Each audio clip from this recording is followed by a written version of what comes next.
자, 우리 두 번째 강의 바로 시작하겠습니다.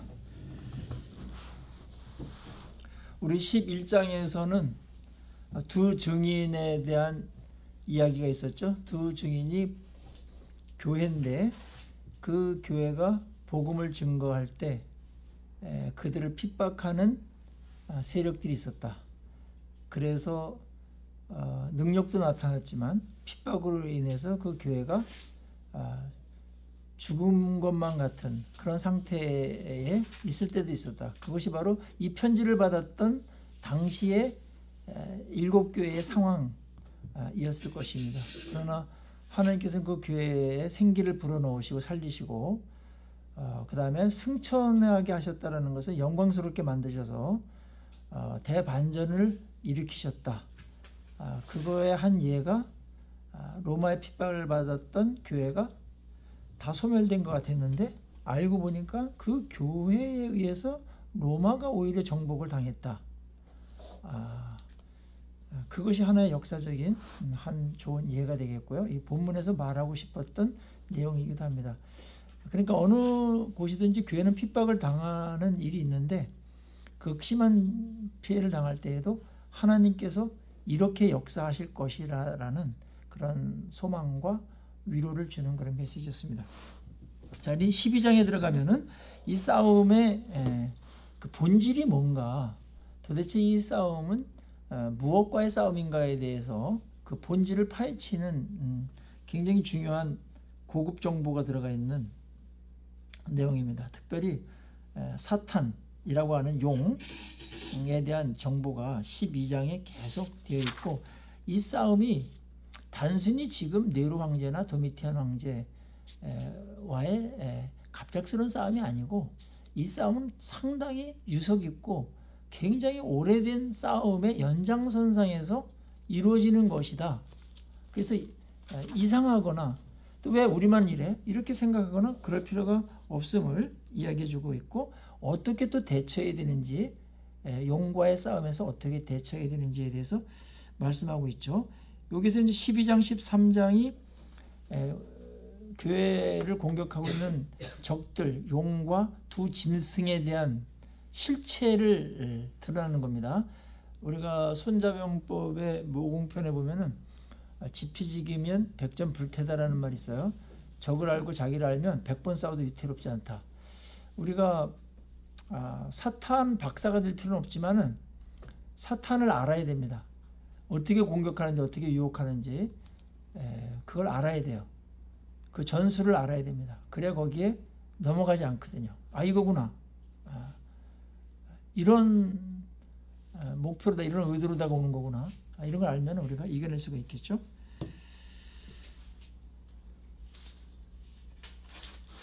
자, 거기 57페이지 보면은 여자와 아이를 헤아려는 용이 나옵니다. 용에 대한 1절, 2절 보면은요. 하늘에 큰 이적이 보이니 해를 옷 입은 한 여자가 있는데 그 발 아래에는 달이 있고 그 머리에는 12별의 관을 썼더라. 이 여자가 굉장히 영광스럽죠. 영광스러운 아름다운 여자입니다. 이 여자가 아이를 베어 해산하게 되면 아파서 애를 쓰며 부르짖더라. 자, 여기서 여인의 모습은 누구일까요?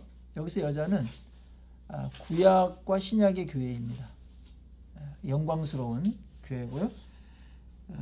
여기서 여인은 이제 이 당시에는 이스라엘이었었죠. 이스라엘을 통해서 누가 오시죠? 예수 그리스도가 오시죠. 이스라엘의 교회를 통해서 예수 그리스도가 오는데 그걸 여자가 아이를 잉태한 것으로다가 그렇게 보고, 그 여자는 관을 썼는데 이 관이 영광의 면류관입니다. 그 영광스러운 구약의 교회가 아이를 배워서 태어나게 하는데,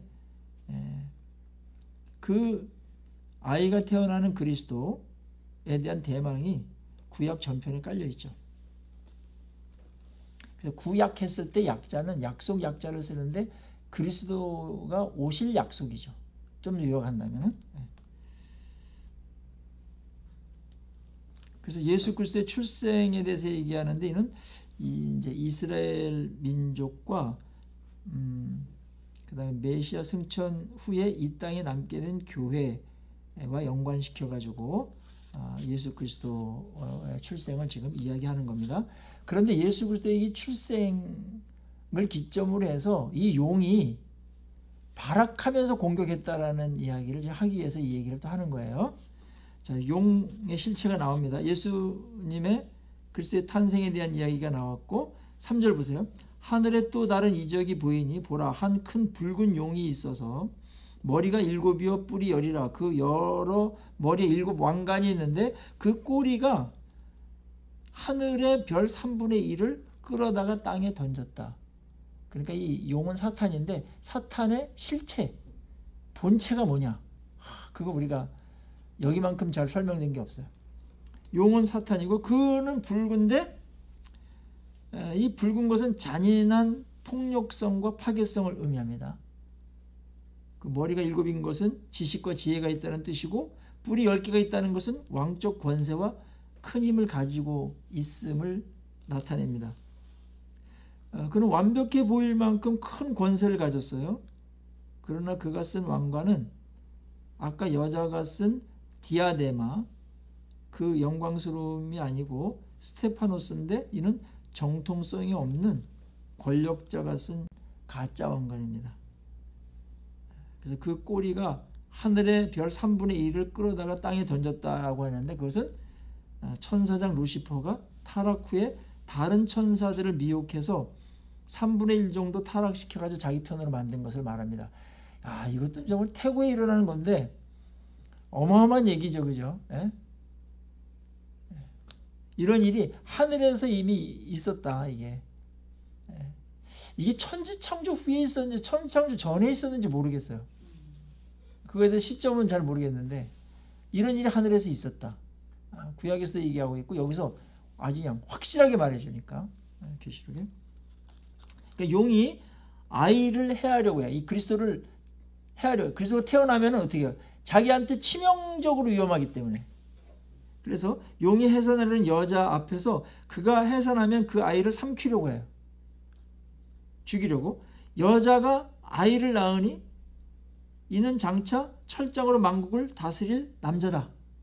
철장으로 사탄의 권세와 그 하수인들을 쳐서 심판할 그런 자이기 때문에 사탄이 그걸 알았죠. 그래서 남자가 태어나려고 할 때 그리스도 태어나려고 할 때 죽이려고 한 겁니다. 그 아이를 하나님 앞과 그 보호자 앞으로 하나님께서 올리시죠. 하나님이 뭐 이런 사탄의 공격 그리스도를 죽이려고 하는 이런 것에 하나님이 뭐 이 정도 대처하는 것은 일도 아니었겠죠. 그래서 용이 계획하고 있는 것은 사탄을 제거하는 일인데 그 사탄은 예수 탄생의 그 위험성을 알고서 이런 일을 계획했는데 하나님께서 그 아이를 이 땅에 보내시고 출생하게 하셨다. 그리스도로 오시게끔 하셨다. 그리고 이 그리스도의 탄생에 대해서는 온 교회가 애타게 메시아를 기다렸잖아요. 구약의 성도들도 신약의 성도들도 애타게 기다렸죠. 그가 태어나자마자 마귀의 공격이 시작됐다. 사탄은 예수 탄생의 위험성을 알고 아주 시작서부터 공격을 했던 거죠. 그러나 이 아이는 하나님 앞과 그 보호자 앞으로 올라갔고 하나님은 그 아이를 용과 그 부하에게 해를 당하지 않도록 하나님의 보호자로 올리셨다. 보호하셨다. 하나님께서 그를 보호하셨다. 만국의 왕이 되신 것이고 그 다음에 이는 사탄의 공격이 수포로 돌아갔음을 말하는 겁니다. 그러니까 예수님께서 오실 때 굉장히 위험한 일들이 많이 있었죠. 자, 예수님 공격했던 것 중에 하나가 헤롯이 몇 살 이하로? 2살 이하 다 죽이라. 이게 이제 사탄의 공격이었던 겁니다. 그게 뭔가 씌우지 않고는 어떻게 그 예쁜 아기들을 다 죽입니까? 에? 자기도 인간인데, 자기도 뭐 아들이 있고 손주가 있을 텐데, 이게 이제 사탄이 했던 일이고, 그때의 짐승 역할을 했다는 것은 헤롯이었다. 그게 사탄의 공격이라는 것은 역사가들은 모르겠죠. 이제 여기서 알려주니까 우리는 이 신비를 아는 거죠. 아, 그래서 저게 그렇게 된 거구나. 아, 이렇게요. 이렇게 여자가 이제 피신을 합니다. 그 여자가 광야로 도망가요. 여자를 공격해요. 그러니까 예수 그리스도를 죽이지 못하니까 화가 나가지고 이제는 예수를 탄생한 여자, 교회를 공격하게 됐다. 그래서 너희들이 공격받는 것이 이 이유도 있다. 그리고 어떻게든지 이 사탄은 이런 일을 하는 자다. 아, 그거에 대해서 얘기하고 있는 것이죠. 그 여자가 광야로 도망하며 거기서 1260일 동안 그를 양육하기 위하여 하나님께서 예비하신 곳이 있더라. 자, 용이 교회를 핍박한 것은 예수 그리스도를 박해한 것으로 여기고 있고, 그리고 여자는 광야는 피난처인데 그곳에서 하나님의 은혜에 의해서 보호와 양육을 받게 됩니다. 교회는 용의 박해를 받는 곳이기도 하지만 동시에 하나님의 보호를 받는 곳이다. 그래서 하나님께서 교회를 양육하고 사랑으로 보호하시고 그러는 내용이 여기에 나와 있죠. 사탄의 공격이 있다. 그러나 하나님께서는 그보다 더 큰 하나님의 보호하심과 양육하심이 교회 안에 있다. 그리고 그 사탄은 그 교회를, 여자를 계속 집요하게 공격하고 있는 것. 이것이 영적 전쟁의 실상이다. 이렇게 이야기하는 겁니다. 하늘에서 벌어진 일에 대해서 사탄의 그 공격과 사탄의 실체에 대해서 더 태고로 올라가서 이야기를 해요. 7절에 보니까 하늘에 전쟁이 있었다 옛날에. 근데 그 미가엘이라는 천사가 있었는데 그의 사자들이 용과 더불어 싸울 때 천상에서 싸운 거예요. 용과 그의 사자들도 싸우나 이기지 못했어요. 용이 사탄이 이기지 못하여 다시 하늘에서 그들이 있을 곳을 얻지 못했다. 거기서 영향력을 잃고서 땅으로 내려왔다. 그 큰 용이 내어 쫓기니 옛뱀 곧 마귀라고도 하고 사탄이라고도 하며 온천하를 꿰는 자라. 그가 땅으로 내쫓기니 그의 사자들도 그와 함께 내쫓겼다. 여기서 큰 용에 대해서 명확하게 그 해석을 해주죠. 용이 뭐라고요? 옛뱀 곧 뭐요? 마귀라고도 하고 사탄이라고도 같은 거예요. 이거는 온천을 꾀하는 자예요. 근데 그가 하늘에서 미가엘 천사와 전쟁을 해가지고 거기서 패해가지고 쫓김을 당하게 됐다. 그런 내용입니다. 뱀이라 하면 창세기에 그냥 뱀이 하와를 유혹한 그 뱀을 지금 그냥 말하는. 아마 그때에 그 뱀 속에 들어가 있는 그 실체가 있었겠죠. 마귀가. 그거죠. 그렇게도 오고 아주 거대한 세력으로도 오고 막 그러죠. 변형이 가능한 영물이니까. 그래서 그 원복음이라고 하는 이제 창세기 3장 15절에 여인이 그 뱀의 머리를 상하게 했다. 그때 그 뱀도 이 마귀를 말하는 것이죠. 이 광경은 태고에 있었던 하늘 전쟁에 대한 묘사예요. 참 신비스럽죠. 그래서 미가엘 천사장이 마지막 날 이스라엘을 보호할 천사인데, 다니엘 요즘 큐티하는데 참 다행스러운 게 다니엘이 그 요한계시록에 대한 인유를 많이 제공하는 곳이에요. 나중에 10장 이후에 넘어가면은 그 환상을 보고 이제 그런 것들을 많이 이제 이렇게 따오거든요. 그는 그 용은 타락한 천사 루시퍼잖아요. 와 싸워요. 용과 그 사자들이 미가엘에게 패해서 땅으로 쫓겨남을 당하게 되고, 그들은 하늘에서 쫓겨난 자들인데 그들이 땅으로 내려와서 교회를 공격한다. 그런 겁니다. 그것이 이제 교회 입장에서는 박해로 다가올 수도 있고 유혹으로 다가올 수도 있는 것이죠. 그들은 결국 교회를 이기지 못하고 패할 것임을 또 시사하는 거예요. 거기 하나님이 계시니까 하나님이 여인을 보호하셨고 이기셨잖아요. 아이도 지켜내고 이기셨고, 그 다음에 뭐 십자가의 죽으심과 부활로 사탄을 완전히 패배하게 만드셨거든요.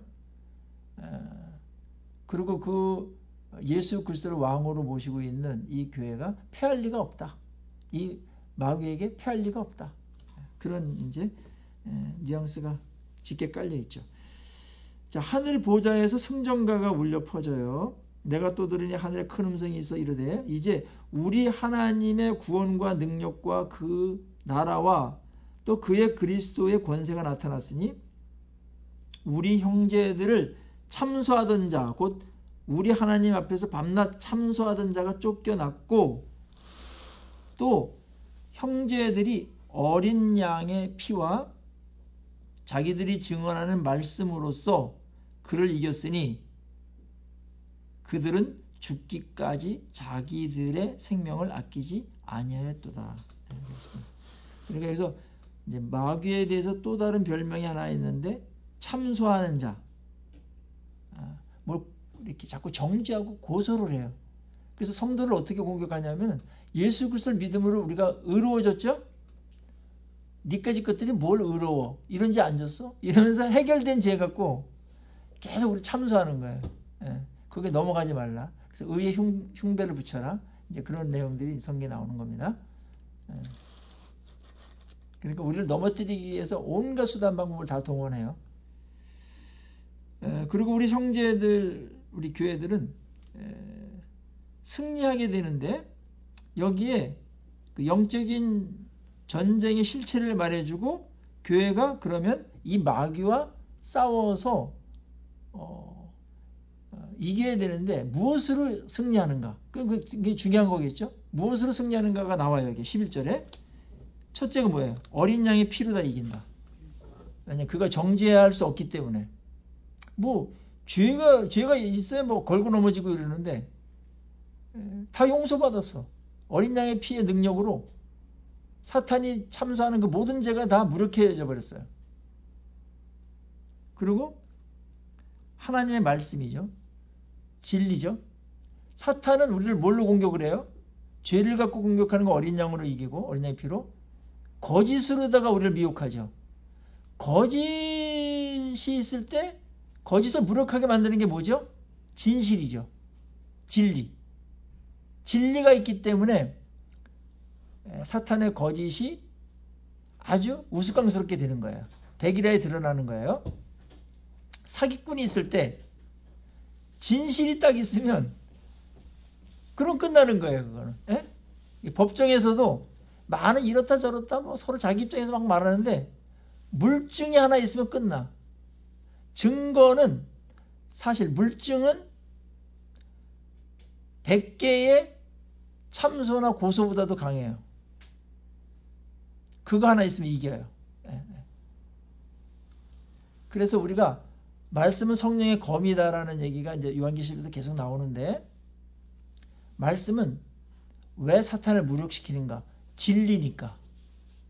속일 수 없게끔 만드는 거기 때문에 이기는 거예요. 이단을 이기는 방법.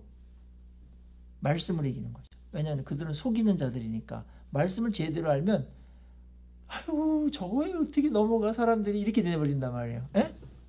우리가 조금만 진리를 알면 그래서 알아야 되죠. 말씀이 그래서 말씀대로 선포되는 교회를 사탄이 가장 부담스러워하고 공격을 못합니다. 왜냐하면 말씀의 검이 시퍼렇게 왔다 갔다 하기 때문에 사탄이 그런 교회를 공략한다는 것은 쉽지 않아요. 그래서 신천지도 어느 교회를 공격하냐면은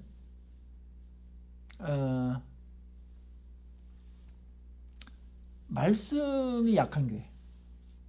그런데 공격한다는 거예요. 그들의 타겟으로 잡는 교회 중에 하나가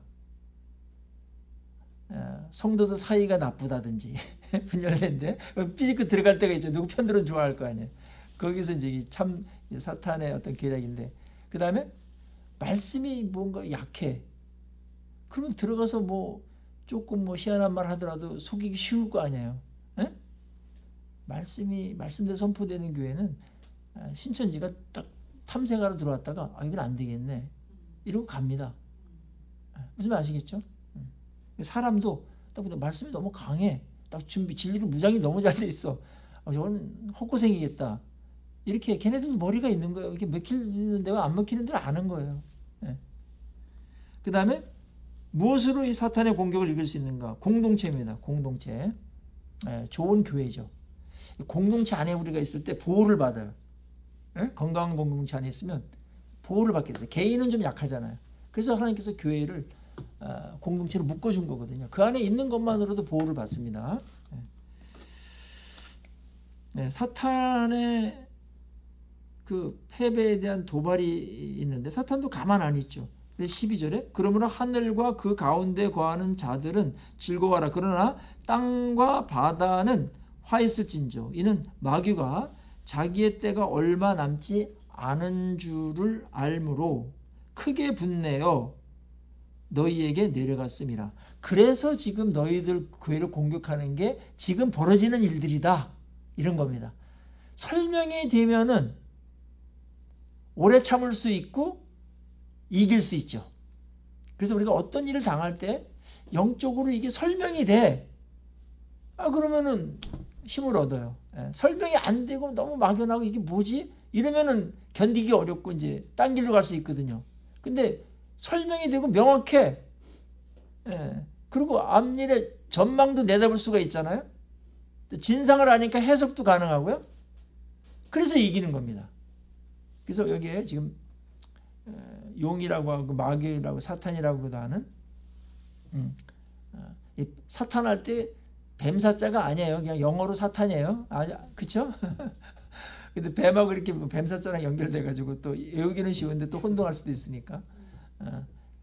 근데 이게 하늘에서 이미 배신해가지고 미가엘 천사를 한판 붙고서 패배했다. 1차 패배.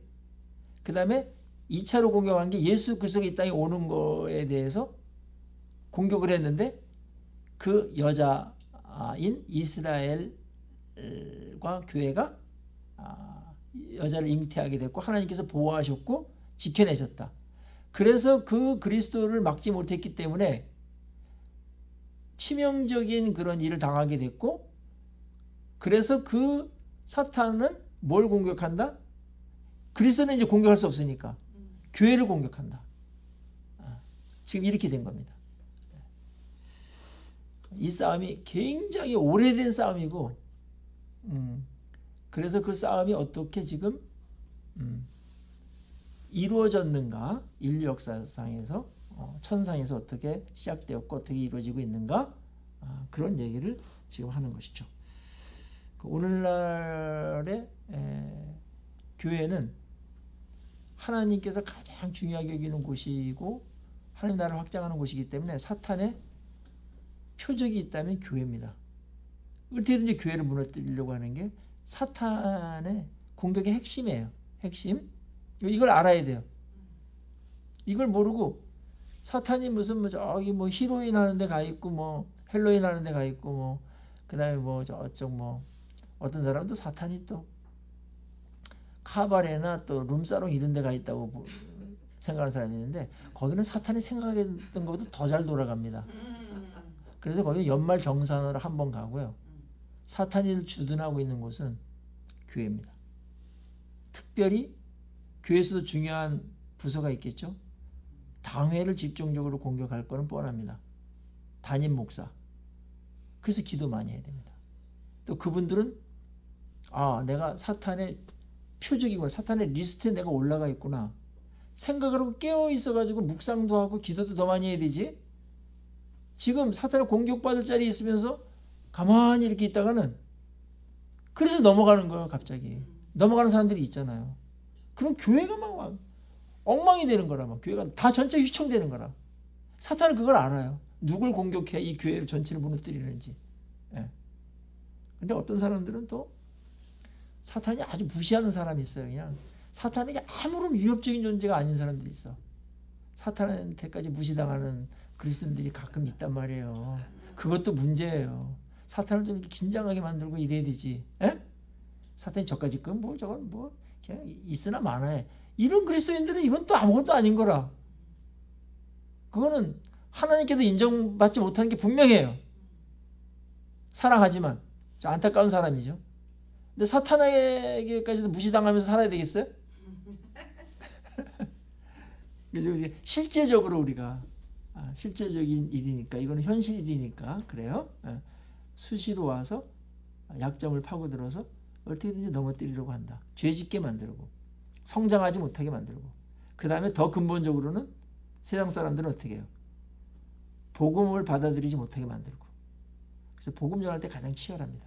그 다음에 우리가 성숙하면은 그리스도의 좋은 군사들이 되니까 자기가 불리해지는 걸 아니까 성숙하지 못하고 그냥 평범하게 그럭저럭 그냥 세상 사람들처럼 그냥 살아라.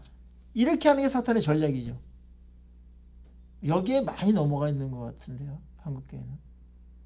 구원받는 것까지 하고는 하나님이 전적인 은혜니까 사탄이 못 막아내지만 성숙하는 건 막아낼 수 있단 말이에요. 유혹을 해가지고 다른 데 바쁘고 막 성경 공부 안 하고 막 그냥 뭐 다른 거 뭐 보는 데는 막 드라마 보고 뭐 유튜브 보고 막 이런 데는 한 하루에 꼬박꼬박 성실하게 매일매일 한 일관되게 인내하면서 하루에 한 4시간씩 보면서 성경 보는 거는 큐티하는 거 한 30분도 아까워가지고 못하고 이게 여러분들 사탄 입장에서 좋겠어요? 나쁘겠어요 이게? 예? 좋은 거예요. 그러니까 그렇게 생각하면은 뭔가 이렇게 판단하기 쉽다니까요. 사탄한테 불리하고 좀 불편하게 만들어야 되는데 공격도 하고 이래야 되는데 사탄이 원하는 것보다 더 잘해주고 있다. 그리스도인이. 그러면 그거는 뭐 특별히 이제 교회에서 분열을 조장하는 거 이거는 이적행위입니다. 사탄이 가장 좋아하는 거죠. 교회를 와해시키고 싶은데 누군가가 잘해주고 있어. 막 서로 막 거짓말 정상모략하고 서로 미워하고 막 뭐 샘내고 뭐 치하고 뭐 이러면서 막 그러면 사탄이 막 얼마나 박수 쳐주면서 속으로 막 좋아하겠죠. 성령이 하나 되게 하심을 힘써 지키라. 성령 하나 되는 영이고 사탄은 분열의 영이에요. 네. 이거를 영적으로 이게 알아야 되는데 누가 좋아할까? 내가 이렇게 하는 거를 하나님이 좋아하시겠나 사탄이 좋아하겠나 생각하면 뻔해요. 그거는 아주 뭐 굉장한 지혜가 있어야 뭐 하는 게 아니에요. 그 정도 분별력은 너무 쉬워요. 여러분 보세요. 한 국가가 있는데 국가를 위해서 일하잖아요, 다들. 근데 국가에서 가장 위험한 일을 하는 사람이 누굴까요? 내란을 일으킨 사람, 내란. 그렇죠? 그래서 어느 국가든지 내란죄는 굉장히 엄한 죄로 다스려요. 거의 사형입니다. 국가의 존립과 근간을 흔드는 거니까. 물론 그 국가가 막 독재라든지 뭐 아주 타락한 데라든지 이럴 때는 이제 뭐 옛날에 뭐 조선시대 농민운동이라든지 뭐 동학운동이나 이런 건 잘하는 거죠. 그냥 나쁜 정부니까. 그런데 그렇지 않고 정상적일 때 그렇게 하는 거는 국가의 가장 위험한 일이듯이 하나님 나라와 하나님의 나라의 어떤 거는 대사관과 공동체 역할을 하고 있는 교회에서 가장 위협을 주는 거는 하나님의 이름으로 분란을 일으키는 것이다. 그래서 어떻게든 협력해야 되고 일이 되게 해야 되고 그렇죠? 그래야 돼요. 그러니까 누가 여러분 누가 그러면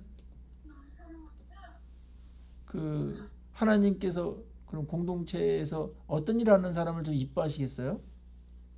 하나 되게 하는 사람, 협력 잘하는 사람, 하나님의 일에, 하나님의 일에 그렇게 되는 거죠.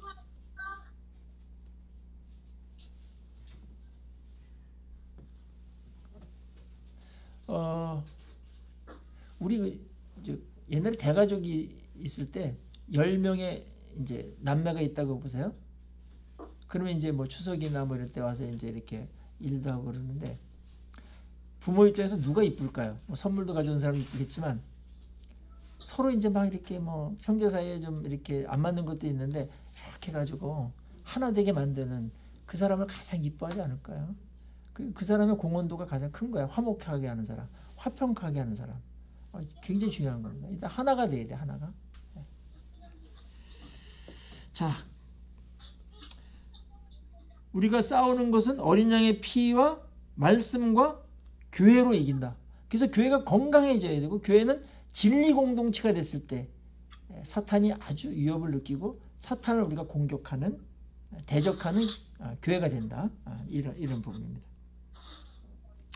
자, 거기 12절에 보면 그러므로 하늘과 그 가운데 거하는 자들은 즐거워하라. 그러나 땅과 바다는 화 있을진저 이는 마귀가 자기의 때가 얼마 남지 않은 줄을 알므로 크게 분내어 너희에게로 내려갔음이라 하더라. 땅과 바다는 사탄과 적들이 거주하는 곳으로다가 비유되어 있고요. 마귀는 자기 때가 얼마 남지 않음을 알고서 교회로 내려가서 공격을 하게 되는데 얼마 시간이 안 남은 줄 알고서 더 공격을 더 세게 할 것이다. 그게 이제 마지막 때에 사탄의 미혹과 공격이 옛날에도 있었지만 세게 될 것이라는 것을 예측할 수가 있는 것이죠. 자, 13절 17절 마지막 부분이요. 용의 그 여자 박해하는 것 나오는데 13절에 용이 자기가 땅으로 내쫓긴 것을 보고 남자를 낳은 여자를 박해했다. 그게 이제 다시 반복되지만 교회를 공격하게 되는 사탄의 어떤 명분이라고 볼 수가 있습니다. 사탄 편에서는 교회가 밉겠죠. 그래서 교회를 위한 기도, 교회를 건강하게 해야 되는 것들 참 중요하고, 참 묘하게 이게 어떤 짐승 같은 그 지도자들이 생기면 예외 없이 교회를 핍박을 해요. 참 일제 시대, 지네들하고 교회랑 무슨 상관이 있어요? 공산당들, 이놈들은 뭐 기독교와 완전히 적입니다. 공산주의. 그리고 레닌이 공산주의 세울 때 레닌그라드에서 하나님이 없다고 하늘에다 대포를 쏘면서 그 공산당을 창설했다고요. 무신론이면서 걔네는 이제 유물론이니까 창조니 뭐 신이니 이런 것을 인정하지 않죠. 그게 이제 영적으로 말하면 마귀의 하수인 짐승 역할을 하고 하는 자들이다. 14절 보면 그 여자가 큰 독수리의 두 날개를 받아 광야 자기 곳으로 날아가 거기서 그 뱀의 낯을 피하여 한 때와 두 때와 반 때를 양육받으며. 그래서 하나님께서 교회를 어떻게 보여주시는가 하는 장면인데, 교회가 아주 극도로 위험할 때에는 하나님께서 그를 독수리에 태워가지고 광야 같은 안전한 곳으로 이제 피하게 하신다. 3년 반은 예수님의 초림부터 재림 때까지의 기간인데, 이때 사탄의 공격이 최고조에 이르는 시기고 동시에 하나님의 보호와 양육이 본격적으로 이루어지는 시기이기도 하다. 공존한다. 그게 이렇게 하시면 돼. 우리의 교회의 현실은 어떤가? 사탄의 공격을 받는다. 그래서 핍박이 올 때도 그 유혹도 있지만 하나님의 은혜와 그 다음에 양육과 보호하심이 있는 곳이다. 그래서 하나님이 보호하시는 곳이기 때문에 여기 어떤 사탄의 공격으로부터 이렇게 어려움을 당할 때는 있으나 결국은 우리가 이길 수밖에 없는 싸움을 하고 있는 것이다. 그러니까 마지막에 이기는 것으로 끝난다면 오늘 어렵더라도 참을 수 있겠죠. 그렇죠? 용의 여자 공격 15절에 여자의 뒤에서 뱀이 그 입으로 물을 강같이 토하여 여자를 물에 떠내려가게 하려 하되 땅이 여자를 도와 그 입을 벌려 용의 입에서 토한 강물을 삼키니. 여기 이제 비유인데요. 사탄은 교회 뒤에서 공격을 하는데 그 입으로 물을 강같이 토해내서 떠내려가게 한다. 그럼 이게 여자가 토하는 물이 뭐냐? 물은 환난과 박해입니다. 엄청난 홍수처럼 그 교회를 떠내려가게 하죠. 홍수는 넘치는 악과 다른 진리를 말하고요. 이것으로 교회를 공격하지만 하나님은 초자연적인 개입으로 사탄의 파괴 활동을 무의로 돌아가게 한다. 교회에 그래서 고난은 있을 수 있으나 패배는 있을 수 없다. 우리가 진리 안에 있다면, 예수 안에 있다면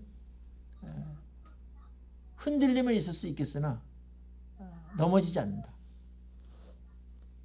이런 이야기는 굉장히 당시에 이 홍수와 같은 엄청난 박해를 받았던 당시 기독교인들에게는 엄청난 위로가 됐을 것 같아요. 그죠? 아, 이래서 이게 지금 상황이 이런 거구나. 아, 이제 머지않아서 끝나겠네. 그리고 우리는 지지 않겠네. 아, 이런 거요. 그게 신앙이죠. 그 용의 분노와 대대적인 공격을 준비해요. 17절에 패했기 때문에 계속 패해요. 사탄 이기는 것 같아도 패하고 계속 패하는데 17절에 용이 여자에게 분노하여 돌아가서 그 여자의 남은 자손 곧 하나님의 계명을 지키며 예수의 증거를 가진 자들과 더불어 싸우려고 바다 모래 위에 서 있더라. 그러니까 사탄은 패배에도 불구하고 다시 교회를 공격할 준비를 한다. 사탄의 그 공격은 계속될 것이고 한 번 이겼다고 해서 안심할 수 없다. 다시 쳐들어오고 그렇게 됩니다. 그러나 이런 거요. 우리 힌트는 사탄의 공격을 받는 곳은 하나님께서 보호하시고 지키는 곳이고 사탄이 공격하는 곳은 사탄에게 위협적인 곳이다. 그것만큼 분명합니다. 그래서 우리가 불안할 필요가 없다. 왜냐하면 승리가 보장된 싸움을 하고 있다. 영화를 보실 때 여러분들 막 의인하고 악인 악당들하고 막 싸워. 에? 잘생긴 주인공이 의인인데 막 죽을 것 같고 막 고통당하고 막 붙잡혀가지고 포로도 있고 막 그러죠. 그런데 끝을 알아. 끝을 봤어. 그러면 뭐 마음에 긴장되고 즐기죠. 저것들이 이제 뭐 저러지만 저거지 뭐지 역전되고 반전되고 저럴 거야. 우리가 오늘을 살아갈 때 그렇게 하시라는 거야. 그 의연함과 여유를. 그래서 끝을 보면 오늘을 해석하고 과정이 하나구나. 그럼 의연해질 거 아닙니까? 초연해질 거 아닙니까? 그리고 그날 어떻게 우리의 모습이 나타나는 게 오늘 여기서 어떻게 하는 게 그날 마지막 날 영광스럽고 자랑스럽고 명예스럽겠는가? 아까 말한 대로 상 받을 일이겠나? 그건 뭐 너무나 자명한 일들이고 상식에 속한 것이겠죠. 여기를 모르니까 여기서 하면은 뭘 해야 될지 오리무중인 거예요. 판단이 안 서는데 마지막을 보여주는 것은 그런 효과가 있다. 대단해요. 네. 아마 일제시대 때 1940년 정도에 이게 막 피크를 올렸거든요. 핍박이. 그랬을 때 많은 사람이 그때 항일운동했던 사람들 친일파로 넘어가고 그랬다. 너무나 극심하니까. 그때 기독교인들 많이 넘어갔거든요. 근데 그들이 일본이 45년 8월에 망한다. 그걸 알았더라면 변절하지 않았을 것 같아요. 그걸 몰랐으니까. 언제 끝날지 모르니까. 아니 이들이 쭉 갈 것 같으니까 그렇게 절개에 있던 사람들도 친일파로도 넘어가고 친일을 돕고 막 이제 그랬단 말이에요. 학자들도 그랬고 뭐 이제 기독교인들도 거기에 다수 이제 그런 부끄러운 일을 하고 나중에 회개도 하고 막 그랬단 말이에요. 에? 에. 에. 근데 그것이 패배할 것만 확실했다면 훨씬 더 오래 갔을 거고 잘 살았을 텐데, 그죠? 해방됐을 때 난 이렇게 살았다 이렇게 됐을 텐데, 그래요. 근데 우리의 싸움은 너무나 명백하다는 거야. 예수님의 재림 심판이 있고 그때 모든 여기서 용과 그다음에 짐승들과 바벨론 음료와 이런 것들이 만들어 놓은 것들을 다 하나님께서 심판하시고 멸망시키시고 우리로 하여금 완전한 승리를 가져다 주시면서 영광스러운 하나님의 새 예루살렘이 도래하게 되고 우리는 거기서 영원 무궁토록 영광스럽게 주님과 함께 살 것이다. 그것은 이 땅에서 고난받을 때 우리가 어떻게 처신했는가가 굉장히 그 나머지 삶에도 추억으로서도 영향이 있을 거 아니에요. 추억은 영원할 것 같아요. 추억은. 추억은. 죄는 하나님께서 용서해 주시고 그렇게 했으나 그래서 오늘 잘 살아야 저는 천국에 도래할 때도 더 기대하면서 영광스러움에 더 캥기지 않고 그렇게 누리지 않겠는가. 그런 것들 오늘 격려하는 거예요. 오늘 당시의 사람들에게 그것도 오늘 우리도 이런 격려를 받아야 되고 이 엄청난 지식과 미래를 알아야 됩니다. 그래야 오늘을 잘 살 수 있습니다. 오늘을 잘 살 수 있는 것은 그날을 보고 오늘을 살아가는 것입니다. 자, 오늘 강의를 마치겠습니다. 여러분 수고하셨고요. 다음 시간에는 13장 두 짐승에 대한 얘기, 그 다음에 14장 그 유명한 14만 4천에 대해서 말씀을 나눌 건데요. 거기 한번 두 번쯤은 한번 읽어오시기를 바라겠습니다. 그렇게 하실 수 있겠죠? 네. 강의를 마치겠습니다. 수고하셨습니다. 네.